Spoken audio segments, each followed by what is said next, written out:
بسم اللہ الرحمن الرحیم۔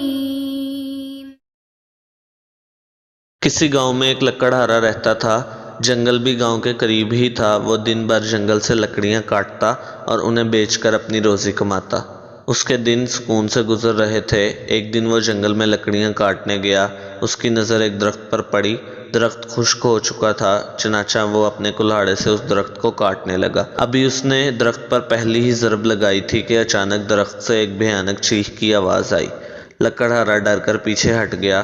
پھر دیکھتے ہی دیکھتے اس کے سامنے درخت میں سے ایک جن نمودار ہوا۔ اس کی شکل اتنی خوفناک تھی کہ اس کو دیکھ کر لکڑہارے کی چیخ نکل گئی۔ اس کی لال لال آنکھیں انگاروں کی طرح بھڑک رہی تھیں۔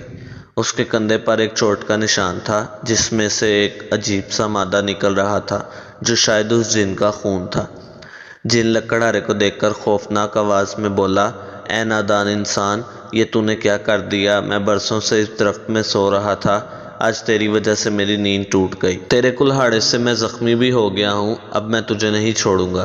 جن کی آواز ایسی تھی جیسے بادل آپس میں ٹکرا رہے ہوں۔ مجھے معاف کر دو، میں نے ایسا جان بوجھ کر نہیں کیا۔ مجھے معلوم نہیں تھا کہ تم یہاں سو رہے ہو، ورنہ میں یہاں کبھی نہ آتا۔ مجھے معاف کر دو، لکڑہارا کپکپاتی آواز میں بولا۔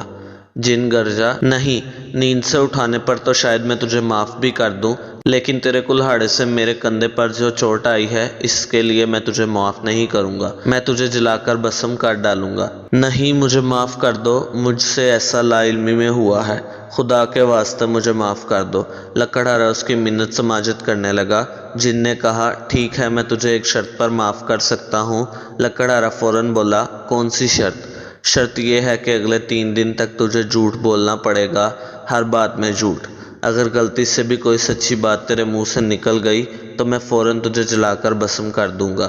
لکڑہارا یہ سن کر دل ہی دل میں بہت خوش ہوا کہ اتنی آسان شرط، یہ تو میں آسانی سے پوری کر لوں گا۔ یہ جن بھی بالکل نکما ہے، شرط دی بھی تو کون سی کہ 3 دن تک جھوٹ بولنا ہے۔ لکڑہارے نے مسکرا کر کہا، مجھے یہ شرط منظور ہے۔ جن نے ایک زوردار کہکا لگایا اور پھر غائب ہو گیا۔ لکڑہارا اپنی کاٹی ہوئی لکڑیاں اٹھا کر واپس گاؤں آ گیا۔ اس کی دکان کی دیوار اس کے گھر سے ملی ہوئی تھی۔ وہ اپنی دکان میں بیٹھا یہی سوچ رہا تھا کہ ان 3 دنوں میں نہ جانے اسے کتنے جھوٹ بولنے پڑیں گے۔ اچانک اس نے دور سے دیکھا کہ حافظ صاحب اس کی دکان کی طرف چلے آ رہے تھے۔ حافظ صاحب بہت ہی شریف اور نفیس انسان تھے۔ وہ قریب آئے تو لکڑہارا اٹھ کر ان سے گرم جوشی سے ملا۔ مجھے بہادر سے کچھ کام تھا، کیا وہ گھر پر ہے؟ حافظ صاحب نے پوچھا۔ بہادر لکڑہارے کا چھوٹا بھائی تھا۔ ابھی لکڑہارا ہاں کہنے ہی والا تھا کیونکہ بہادر گھر پر ہی تھا، لیکن پھر اسے یاد آیا کہ اس نے تو جن سے وعدہ کیا تھا کہ وہ جھوٹ بولے گا۔ چنانچہ وہ بولا، نہیں حافظ صاحب، وہ گھر پر نہیں ہے۔ حافظ صاحب نے کہا، اچھا، وہ تھوڑی دیر پہلے مجھے ملا تھا اور کہہ رہا تھا کہ گھر پر جا رہا ہوں، پتہ نہیں کہاں چلا گیا۔ اچھا خیر، جب وہ آئے تو اسے بتا دینا کہ میں آیا تھا۔ ٹھیک ہے، میں اسے بتا دوں گا، وہ کسی کام سے دریا کے کنارے گیا تھا۔ لکڑہارے نے بہانہ بنا دیا۔ اچھا میں چلتا ہوں، حافظ صاحب نے کہا اور ابھی جانے ہی والے تھے کہ اچانک بہادر کھڑکی میں نظر آیا۔ حافظ صاحب کی نظر اس پر پڑی تو وہ چونک گئے، پھر حیرت سے لکڑہارے کو دیکھنے لگے۔ لکڑہارا ہڑبڑا گیا۔ وہ لکڑہارے کی زبان پر الفاظ نہیں آ رہے تھے۔ آپ تو کہہ رہے تھے کہ بہادر دریا پر گیا ہے اور گھر میں نہیں ہے، جبکہ وہ تو گھر میں ہی ہے۔ آپ نے مجھ سے جھوٹ کیوں کہا؟ حافظ صاحب کے لہجے میں خفگی تھی۔ مجھے بہادر نے ہی کہا تھا کہ حافظ صاحب سے کہنا کہ وہ گھر پر نہیں ہے۔ لکڑہارے کو اور کچھ نہ سوجا تو اس نے کہہ دیا۔ کیا کہا؟ بہادر نے ایسا کہا تھا، مجھے آپ دونوں سے یہ امید نہیں تھی۔ میں اتنی دور سے پیدل آیا ہوں، کم از کم میرے بڑھاپے کا تو خیال کر لیا ہوتا۔ حافظ صاحب ناراض ہو گئے۔ حافظ صاحب نے مزید کوئی بات نہ سنی اور ناراض ہو کر چلے گئے۔ بہادر گھر سے نکل کر آیا اور پوچھا، یہ حافظ صاحب کیوں چلے گئے؟ انہیں میں نے بلایا تھا۔ لکڑہارا گھبرا گیا۔ وہ کہہ رہے تھے کہ وہ شام کو آ کر ملیں گے۔ اچھا، بہادر نے کہا اور پھر واپس گھر میں چلا گیا۔ لکڑہارے کو اپنے آپ پر بہت غصہ آ رہا تھا کہ اس نے یہ سب باتیں کیوں کی۔ جب شام گزرنے پر بھی حافظ صاحب نہ آئے تو بہادر خود ان کے گھر چلا گیا۔ پھر جب وہ واپس آیا تو آتے ہی لکڑہارے پر برس پڑا۔ آپ نے انہیں میرے بارے میں جھوٹ کیوں بتایا؟ آپ کو پتہ ہے کہ آپ کی اس شرارت کی وجہ سے وہ مجھ سے کتنا خفا ہیں؟ مجھے آپ سے ایسی توقع نہ تھی۔ لکڑہارا شرمندہ سا رہ گیا۔ حافظ صاحب اور بھائی دونوں ناراض ہو گئے تھے۔ لکڑہارا اس بات پر بہت پریشان تھا۔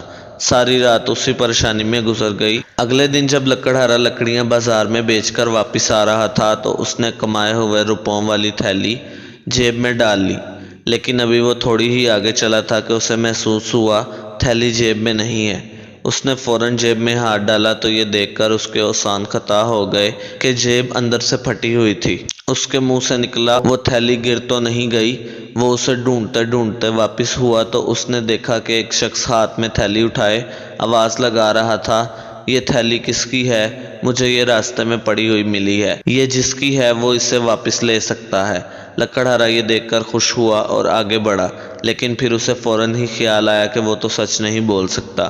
لکڑہارے کو آگے بڑھتا دیکھ کر وہ شخص اس کے پاس آیا اور پوچھا، کیا یہ تھیلی آپ کی ہے؟ لکڑہارے نے نہ چاہتے ہوئے بھی کہا، نہیں، تھیلی میری نہیں، میں تو پہلی بار اسے دیکھ رہا ہوں۔ وہ شخص پھر آواز لگانے لگا۔ ایک اور شخص نے وہ تھیلی اپنی بتا کر اس سے لی اور چلتا بنا۔ لکڑہارے کو دل ہی دل میں اس شخص پر بہت غصہ آ رہا تھا جو جھوٹ بول کر اس کی تھیلی لے کر گیا تھا، اور غصہ اپنے جھوٹ پر بھی آ رہا تھا کہ جس کی وجہ سے اسے اچھا خاصا نقصان اٹھانا پڑ گیا تھا۔ وہ دل ہی دل میں کڑ گیا۔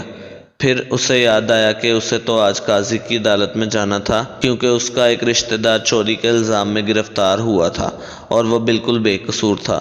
اسے اپنے رشتہ دار کے حق میں گواہی دینے جانا تھا۔ وہ جلدی جلدی عدالت میں پہنچا۔ سب پہلے ہی سے موجود تھے، بس اس کا انتظار ہو رہا تھا۔ پھر اسے گواہی دینے کے لیے بلایا گیا۔ ابھی وہ سچ بولنے ہی والا تھا کہ اسے خیال آیا کہ وہ سچ تو بول ہی نہیں سکتا، ورنہ وہ جن اسے بھسم کر دے گا۔ اس خیال کے آتے ہی اس کے رونگٹے کھڑے ہو گئے۔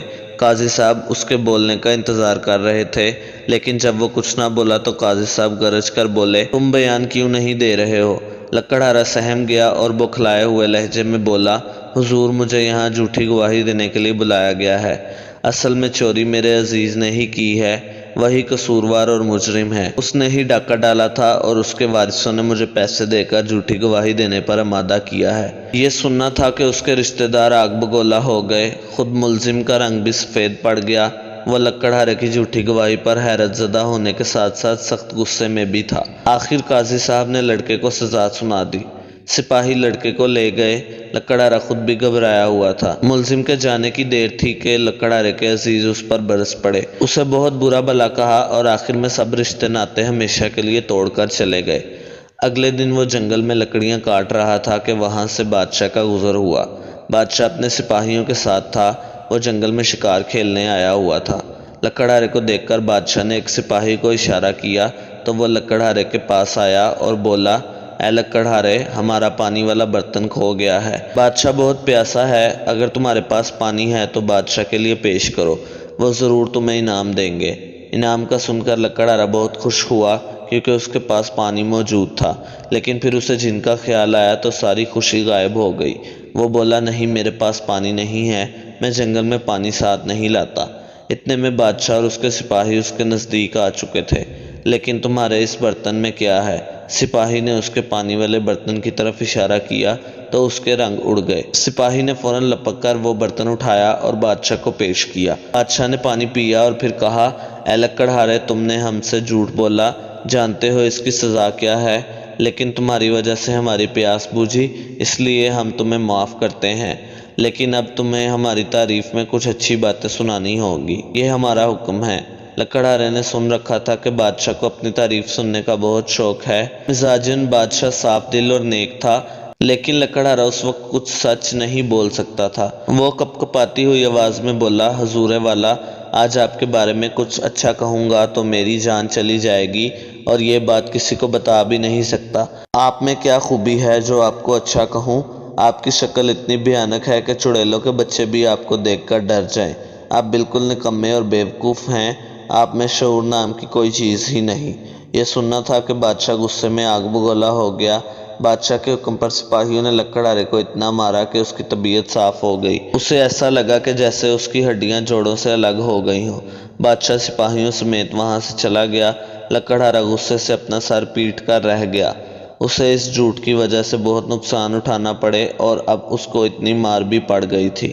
ابھی 3 دن گزرنے میں کچھ ہی وقت باقی تھا کہ اچانک اس کے سامنے وہی جن نمودار ہوا۔ جن پہلے تو اس کی حالت دیکھ کر چونکا، پھر اس نے لکڑہارے سے کہا، اے لکڑہارے بتا، کیا تو نے پورے 3 دن تک جھوٹ بولا؟ اور اگر نہیں تو مرنے کے لیے تیار ہو جا۔ لکڑہارا اٹھ کھڑا ہوا اور فوراً بولا، ہاں میں نے پورے 3 دن تک جھوٹ بولا ہے، اور اس کی وجہ سے مجھے بہت نقصان بھی اٹھانے پڑے ہیں۔ میں نے بہت مشکلیں جھیلی ہیں۔ لیکن پھر فوراً ہی اسے اپنی غلطی کا احساس ہو گیا، کیونکہ ابھی 3 دن مکمل ہونے میں کچھ وقت باقی تھا، اور اس نے غلطی سے سچ بول دیا۔ اس پر جن نے ایک زوردار کہکا لگایا اور بولا، اے نادان انسان، تو نے 3 دن تک مشکلیں جھیلی، نقصان اٹھائے، لیکن آخر میں آ کر تو اپنی کم عقلی کے باعث سچ بول بیٹھا۔ اگر تو ذرا عقل سے کام لیتا تو نہ کوئی نقصان اٹھاتا اور نہ اب میرے ہاتھوں مارا جاتا۔ یہ سن کر لکڑہارے کا رنگ پھیکا پڑ گیا، لیکن اس سے پہلے کہ وہ کچھ بولتا، جن نے اس پر ایک پھونک ماری اور وہ بیچارہ لکڑہارا راکھ بن کر اڑ گیا۔ اگر آپ کو یہ کہانی پسند آئی ہے تو مزید اس طرح کی کہانیوں کے لیے میرے چینل کو سبسکرائب کریں اور بیل کے آئیکن کو پریس کریں تاکہ نئی کہانیوں کی نوٹیفیکیشن آپ کو سب سے پہلے مل سکے۔